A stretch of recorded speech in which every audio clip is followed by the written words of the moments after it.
WhatsApp guys, मैं तौसीफ अहमद और मैं मुबीन शहजाद और आज हम जिस वीडियो पर रिएक्ट करने वाले हैं वो पंजाबी मूवी है जिसका नाम है चल मेरा पुत पार्ट 2 जो रिलीज हो रही है 13 मार्च को। मार्च इसी मंथ को यार, मतलब कि 10-12 दिन बाद वो लॉन्च हो रही है रिलीज हो रही है। तो टाइम वेस्ट किए बिना उस पर चलते हैं क्योंकि फनी वीडियो है, तो स्टार्ट करते हैं। भी सब्र नहीं हो रहा। किन्ने पाए मेरे 200 हो भरावा 200 तेरे ही 300 ਮੇਰੇ ਹੀ ਲੈ ਭਲੇ ਕਿੰਨਾ ਪੁੱਠੇ ਪੈ ਗਏ ਜਦੋਂ ਇਹਨੇ ਆਪਣੇ ਵੱਧ ਪਾਉਣੇ ਨੇ ਉਦੋਂ ਬਿਲਕੁਲ ਸਹੀ ਜਾਂਦੇ ਨੇ ਅੱਜ ਵੀ ਪੁੱਠੇ ਕਰ ਸ਼ੇਕ ਦਿੱਤਾ ਲਗਾ ਯਾਰ ਮੈਂ ਜੇਬ ਚ ਪਾ ਲਿਆ ਘਰਦਿਆਂ ਨੂੰ ਪਾਇਆ ਨਾ ਤੇਰੇ ਘਰਦਿਆਂ ਦਾ ਮੇਰੇ ਘਰਦਿਆਂ ਦਾ ਫਰਕ ਹੈ ਕੋਈ ਯਾਰ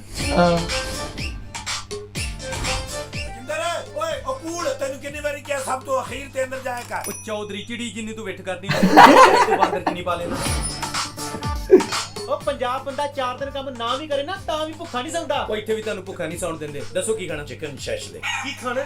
ਆ ਚਿਕਨ ਸ਼ੈਸ਼ਲੇ ਮੂੰਹ ਤੇਰਾ ਚਪੇੜਾ ਕੋਈ ਇਹੋ ਜਿਹਾ ਮੂੰਹ ਤੇ ਮਾਰਕੀਟ ਚ ਆਉਣਾ ਹੀ ਬੰਦ ਹੋ ਗਿਆ। ਇਹੋ ਜਿਹਾ ਮੂੰਹ ਤਾਂ ਬਣਾ ਕੇ ਰੱਬ ਨੇ ਮੂੰਹ ਨਹੀਂ ਲਾਇਆ। ਚਾਚਾ ਦੁਨੀਆ 'ਚ ਸਭ ਤੋਂ ਪਹਿਲਾਂ ਤੇਰਾ ਮੂੰਹ ਵੇਖ ਕੇ ਕਿਸੇ ਨੇ ਕਿਹਾ ਸੀ ਕੀ ਫਿੱਟੇ ਮੂੰਹ ऑल है अपनी भी है अभी इसमें ਪੱਕੇ ਹੋਣਾ ਸੀ। ਕਿੰਨਾ ਕੁ ਪੱਕਾ ਹੋਣਾ ਤੂੰ ਮੈਨੂੰ ਦੱਸ ਦੇ। ਮੈਂ ਮਿਸਤਰੀ ਬੁਲਾ ਕੇ 4 ਦੀਵਾਰੀ ਕਰਾ ਦਿਆਂ ਤੇ ਕਿੰਨਾ ਕੁ ਪੱਕਾ ਹੋਣਾ। स्टेज ड्रामा इंटरनेशनल लेवल पे ले ਕਿੰਨਾ ਚਿਰ ਲਾਉਣਾ? ਦੇਖੋ ਅਜੇ ਸਾਲ ਦੋ ਸਾਲ ਤੇਰੇ ਰੰਗ ਟਾ ਮੈਂ ਕਿਹੜਾ ਵਿੰਟਰ ਚ ਪੀਲੇ ਪੈ ਕੇ ਝੜ ਜਾਣਾ। ਆਹੀ ਰੰਗ ਰਹਿਣਾ ਜਿਹੜਾ 6 ਮਹੀਨੇ ਤੋਂ ਵੇਖ ਰਹੀ। पक्का हो रहा है। ਮੇਰੇ ਦਿਓਰ ਦੇ ਮੁੰਡੇ ਨੇ ਯੂਕੇ ਆਉਣਾ। ਤੁਸੀਂ ਮੈਨੂੰ 2-3 ਦਿਨ ਪਹਿਲਾਂ ਦੱਸ ਦਿਓ, ਮੈਂ ਛੁੱਟੀ ਲੈ ਕੇ ਨਾ ਉਹਨੂੰ ਪਿਕ ਕਰ ਆਉਂ 에어ਪੋਰਟ ਤੋਂ। काम खराब हो गया। ਯਾਰ ਤੁਹਾਡੇ ਇੰਗਲੈਂਡ 'ਚ ਠੰਡ ਬਹੁਤ ਆ। ਅਜੇ ਤਾਂ ਪਈ ਨਹੀਂ ਠੰਡ। ਮੇਰੇ ਤਾਂ ਪੈ ਗਈ। लाइन मार अच्छा वो लड़की ने शादी कर तो ली थी पिछले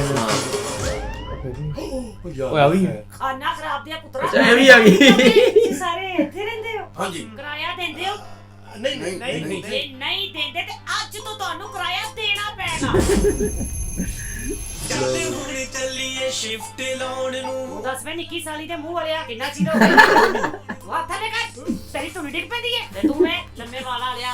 ਉਹ ਮੈਂ ਤਾਂ ਜੀ ਤੁਹਾਡੇ ਅੱਗੇ ਹੀ ਆਇਆ ਜੇ ਹੁਣ।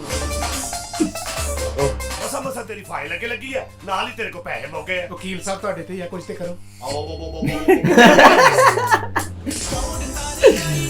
ਜੇ ਇਸ ਵਾਰੀ ਵੀ ਕਿਰਾਇਆ ਨਹੀਂ ਦੇਣਾ ਤੇ ਚੁੱਕੋ ਆਪਣਾ ਸਾਮਾਨ। ਉਹ ਘੱਟੋ ਘੱਟ ਮੈਂ ਤੇ ਇਸ ਕਮਰੇ 'ਚ ਖੁੱਲਾ ਡੁੱਲਾ ਸੌਵਾਂ। ਚੌਧਰੀ ਜਿੱਡਾ ਤੂੰ ਹੈਗਾ, ਤੂੰ ਖੁੱਡੇ 'ਚ ਵੀ ਬਿਸਤਰਾ ਲਾ ਲੈ ਤੇ ਖੁੱਲਾ ਹੀ ਸੌਂ। ਬਸ ਨਹੀਂ ਮੈਂ ਲੈ ਇਹ ਕਿਤੇ ਤੇਰਾ ਪਾਸਾ ਕਿੰਨਾ ਚਲੋ ਨਿਕਲੋ ਇੱਥੋਂ ਦਵਾ ਆਓ। ਕਿਰਾਇਆ ਦੇ ਦਿੰਦੇ ਤੇ ਕਮ ਸੇ ਕਮ ਇੱਜ਼ਤ ਤੇ ਬਚ ਜਾਂਦੀ। ਤੂੰ ਬਾਹਰ ਨਿਕਲ ਦੱਸਿਆ ਸਾਲਿਆ। ਤੂੰ ਦੱਸਿਆ ਨਹੀਂ ਚਾਰਲਸ ਦਾ ਸਾਲ। चार्ल्स वाला ਰਿਚਾ ਪੜਿਆ ਲਿਖਿਆ ਵੈਲ ਸੈਟਲਡ ਅਗਲਾ ਕਮੀ ਕੀ ਦੱਸਾਂ ਮਨਾ ਕਰਨ ਜੀ ਚ ਬਾਤੀ ਯਾਰ ਕਮੀਆਂ ਕਰ ਦੋ। ਮੇਰੇ ਪਿੱਛੇ ਕੁੜੀ ਬੈਠੀ ਹੈ ਨਾ ਸੋਹਣੀ ਜੀ, ਇਹ ਝੋਨੇ 20 ਗਲਤੀਆਂ ਕੱਢਦਾ ਮੁੰਡਾ ਉਹ नहीं लड़की लग रहा था। लुक लाइक लड़की उसकी आला ਮੰਮੀ ਸਤਿ ਸ੍ਰੀ ਅਕਾਲ। ਪੈਰੀ ਪੈਣਾ ਕੀ ਹਾਲ ਚਾਲ ਜੇ? ਦੀਵਾਲੀ ਮਨਾ ਰਹੇ ਮੇਰੇ ਸ਼ੇਰ ਪੁੱਤ। ਹਾਂਜੀ ਮੰਮੀ ਮੈਂ ਇੱਥੇ ਉਹ ਜਿੰਦਰ ਆ ਵੇਖੀ ਬੱਚਾ ਹੱਥ 'ਚ ਬੰਬਣਾ ਚਲਾ ਲੇ। ਇੱਥੇ ਰੌਲਾ ਬੜਾ ਪਈ ਜਾਂਦਾ। ਮੈਂ ਬਾਅਦ 'ਚੋਂ ਫੋਨ ਕਰਾਂ।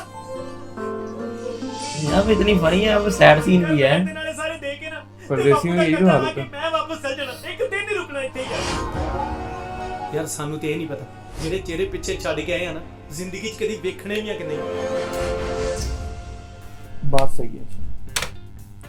लो अभी ट्रेलर तो बड़ा मजे का था, कमाल का था। जो इसमें जफरी ने एंट्री मारी है ना, और वो बीबी का क्या नाम है यार? उसका नहीं, मुझे उसका क्या नाम है? उसका नाम था चलो नाम जो भी ये देख लेते हैं। लेकिन जफरी ने जो एंट्री मारी है ना, उसने 4 चांद लगा दिए इस मूवी को। क्योंकि आपको तो पता है जफरी कॉमेडी में किंग है किस्म का पाकिस्तानियों के लिए। या एक पूरा स्टेट ड्रामा जो है ना वो एक इंटरनेशनल लेवल पर ले आए हैं। तो इंडिया के जो फनकार है, फनी फनकार, और पाकिस्तानी फनकार मिलकर वो एक मूवी बना रहे हैं। इसके जो 3 पार्ट हो गए, एक पार्ट रिलीज हो गया और जो सेकंड है वो इसी मंथ मतलब मार्च 13 को वो रिलीज हो रही है मूवी। और तीसरा पार्ट कब आता है कोई पता नहीं है। जल्दी आ जाएगा क्योंकि इसका रिस्पांस काफी आवाम को अच्छा मिल रहा है और उनको भी। बड़ा यार जबरदस्त फनी सी मूवी है। और इस मूवी में जहाँ पर हम फनी चीज़ देख रहे हैं वहाँ पे थोड़ा सा सैड सीन भी है कि जो परदेसी लोग हैं जो जाते हैं नेशनलिटी के लिए, वो उनके ऊपर क्या गुजरती है और वो कैसे सर्वाइव करते हैं। तो फर्स्ट मूवी में यही चीज़ थी। अब यहाँ पर थोड़ा सा वो सस्पेंस क्रिएट हो गया काफी, क्योंकि वो एक थर्ड पर्सन उन्होंने ऐड कर दिया जो हाँ, गिल- जो वो कबाब में हड्डी आएगा ना, कबाब में हड्डी आ गई। वो आएगा। लेकिन ज्यादा मुझे लग रहा है जिस तरह के मरासी कह लें, मरासी उन्होंने हड्डी को निकाल के बाहर फेंक देना है। वो तो कोई मसला नहीं है। लेकिन अब ये वीडियो मूवी आती है तो देखते हैं क्या बनता है इसका। तो हमें वेट रहेगा कि कब ये इंटरनेट पे मूवी आती है। तो सिनेमा में हम जाने वाले हैं नहीं। अगर आपको कहीं भी इसका लिंक मिल जाए तो हमें काइंडली नीचे कमेंट में शेयर कर दीजिए, हम भी देखेंगे। अब आपने बताना ये है कि अमरिंदर गिल की जो टांग है वो खींच सकता है लड़का के नहीं। जो उसकी क्या है दियोर का पोता, मतलब उसकी अम्मा ने कहा है कि दियोर का पोता आ रहा है, तो क्या वो अमरिंदर गिल की जो है टांग खींच सकता है? तो इसके बारे में कमेंट्स बाद में हमने लाजिम बताना है, और लाइक करें वीडियो को, शेयर करें, सब्सक्राइब करें, बेल आइकन पे क्लिक करें, ये सब कुछ करें ना बाबा। चैनल को सब्सक्राइब करना, वीडियो को लाइक करना, कमेंट्स करना भूलना नहीं है। तो किसी भी किस्म की कोई भी वीडियो अगर आप चाहते हैं कि हम उस पर रिएक्ट करें तो कमेंट्स बार में उसका नाम या हमें पीएम करें। तो मिलते हैं नेक्स्ट वीडियो में, तब तक के लिए बाय बाय, टाटा।